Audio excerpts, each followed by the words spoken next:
Hello students, welcome once again. आज की video में एक्सरसाइज 2.5 क्वेश्चन नंबर 8 फैक्टोराइज। इनमें से ये पार्ट सबसे इंपॉर्टेंट है, मैंने मार्क कर दिया, क्वेश्चन लिख के रख दिए ताकि टाइम आपका सेव हो जाए। तो इन क्वेश्चन की पहचान क्या है? दो टर्म परफेक्ट क्यूब होनी चाहिए और दो टर्म और होनी चाहिए। ये दो टर्म परफेक्ट क्यूब है, तो इट मींस ऐसे वाले क्वेश्चन में A cube plus B cube plus 3ab A plus B या तो इस फॉर्म में आ रहा होगा या आ रहा होगा A cube minus B cube minus 3ab A minus B. इन आइडेंटिटी को हम प्रीवियस क्वेश्चन में और प्रीवियस वीडियोस में कवर कर चुके हैं। उसमें था एक्सपेंड, इसमें फैक्टोराइज। तो आपको पता है अगर इस फॉर्म में आ जाए तो इसका रिजल्ट होता है A plus B the whole cube, and अगर इस फॉर्म में आ जाए तो इसका रिजल्ट होता है A minus B the whole cube. तो अल्टीमेटली आपको देखना है क्या ये क्वेश्चन इस फॉर्म में रिड्यूस हो सकते हैं या नहीं। अगर इस फॉर्म में रिड्यूस हो गए तो डायरेक्ट रिजल्ट आएगा। तो it is called factorisation by using suitable identity. देखिए आप पार्ट नंबर 1 है, तो ध्यान से अगर देखोगे तो ये 8a cube can be written as 2a the whole cube plus it can be written as b the whole cube. अगर दो परफेक्ट क्यूब बन गए और दो टर्म और बनी हुई है तो पहले आप बिना देखे लिख दो प्लस 3ab यानी 3 इंटू पहली क्वांटिटी इंटू दूसरी क्वांटिटी इंटू पहली क्वांटिटी प्लस दूसरी क्वांटिटी। व्हेनेवर आई से पहली quantity it means a, whenever I से दूसरी क्वांटिटी इट मींस b। तो a cube b cube 3ab a plus b लिख दिया। अब उसको बाद चेक जरूर करो, ऐसा नहीं है कि रैंडमली आपको यही होगा। 90 में यही क्वेश्चन होता है। मान लो मैं इसका प्रोडक्ट चेक करूं, 3 to the 6 12 a square b, yes this term is there।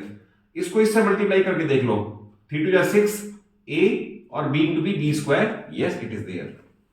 तो यानी हमने इन दो टर्म को इस फॉर्म में लिख दिया। अब लिखा जाएगा by using this identity 3ab a plus b। तो इट इज इक्वल टू, सामने जरूर लिख देना by using this identity, it means 2a plus b the whole cube. तो it should be the answer. और इसको at the most product of 3 linear factors लिख सकते हो, वो भी ओके है। You can write 2a plus b one time, 2a plus b second time, and 2a plus b third time। तो it is also okay। इस form में लिखो या इस फॉर्म में लिखो, दोनों ही आंसर की फॉर्म करेक्ट है। सेकंड वाला पार्ट देखिए, 27 you know it very well, ये 3 का क्यूब है। 125a क्यूब ये 5a का होल क्यूब है, और इन्हें हम देखेंगे क्या इस फॉर्म में एक्सप्रेस हो सकते हैं। तो सेकंड पार्ट करने के लिए I will write 3 the whole cube, then minus वाला केस है, minus it is 5a the whole cube. तो फर्स्ट क्वांटिटी है, सेकंड क्वांटिटी है, a cube minus b cube minus 3ab, 3 into 5a into a minus b, यानी कि 3 minus 5a। पहले लिख दिया बिना देखे टर्म्स क्या है। अब चेक करते हैं, 5 इंटू 3 15, 15 इंटू 3 45, 45 इंटू 3 135, 135a ये रहा। लाइकवाइज ये भी आप चेक करके देख लो, 100% यही टर्म आएगी, प्लस 225 a स्क्वायर है 5 इंटू 5 25 इंटू 3 75 इंटू 3 225 आ रहा है ये। तो मैं सामने ये लिखना पड़ेगा बाय यूजिंग दिस आइडेंटिटी। तो it is equal to a minus b the whole cube, यानी कि 3 minus 5a the whole cube. तो इट इज द आंसर। इसमें भी आप ज्यादा से ज्यादा 3 बार लिख सकते हो, इस फॉर्म में या इस फॉर्म में, दोनों ओके हैं। ठीक है, अब थर्ड क्वेश्चन देखें। थर्ड में 64a क्यूब ये 4a का परफेक्ट क्यूब है, 27b क्यूब ये 3b का परफेक्ट क्यूब है। तो आप इसे सिंप्लीफाई करके ऐसा लिखो, it is 4a the cube minus it is 3b the cube.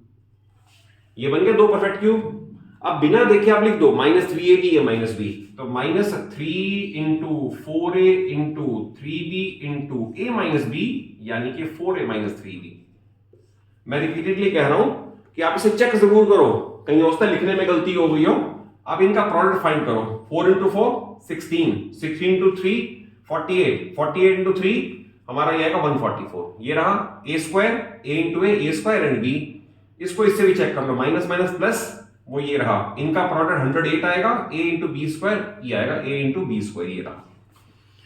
तो ये सारा चेक हो गया। इसके बाद आपने लिखा है bye using this identity, either this और दैट। क्योंकि ये माइनस वाला है तो इसका रिजल्ट होना चाहिए 4a - 3b the whole cube, तो इट इज द आंसर। तो it is factorisation by using identity. Last part सबसे इंपॉर्टेंट है, यूजुअली टीचर एग्जामिनर यही देते हैं, क्योंकि अगर आपको इसमें थोड़ा सा कंफ्यूजन हो गया तो क्वेश्चन फिर गलत हो जाएगा। तो देखिए इसके अंदर first term 3p the whole cube है माइनस, अगर आप इसे ध्यान से देखो 6 × 6 × 6 करके देख लो, ये 1/6 का परफेक्ट क्यूब है। वैसे भी आपको बताऊं 1 से लेकर 20 तक के आपको परफेक्ट स्क्वायर याद होनी चाहिए और 1 से लेकर 10 तक के परफेक्ट क्यूब भी याद होनी चाहिए। जैसे 5 का क्यूब 125, 6 क्यूब 216, तो ये याद होनी चाहिए, एटलीस्ट 10 तक तो याद होनी चाहिए।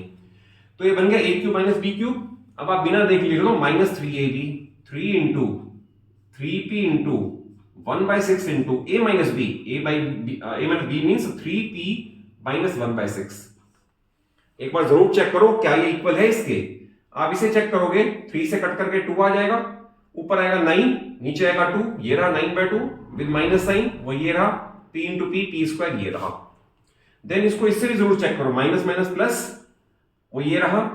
उसके बाद हमारे पास है ये 6 और ये इससे कटेगा 2 और इससे कटेगा 2, 1/4 ये रहा, और एक बार p है ये रहा। तो a cube - b cube -3ab a - b, तो by using identity it will be equal to a - b the whole cube, यानी कि 3p - 1/6 the whole cube is the answer. और एट द मोस्ट इसे 3 बार as product of linear factors इस form में भी लिख सकते हो। तो दोनों फॉर्म में आंसर ओके है। तो आई थिंक कॉन्सेप्ट वाइज ये आइडेंटिटी और एनसीईआरटी क्वेश्चन क्लियर हो गए होंगे आपको। पर जैसे जैसे और आपको एडवांस वीडियोस मिलेंगे आगे, तो एनसीईआरटी के बाद आपको प्रैक्टिस करने के लिए डिफरेंट बुक्स के R D Sharma, R S Agarwal, P K अगर, self tutor, together with maths and so on and all in one, सबके क्वेश्चन आपको मेरी वीडियोस में मिलेंगे। तो वीडियो अच्छी लगे तो जरूर लाइक करो और चैनल को सब्सक्राइब करो। Thank you for watching the video.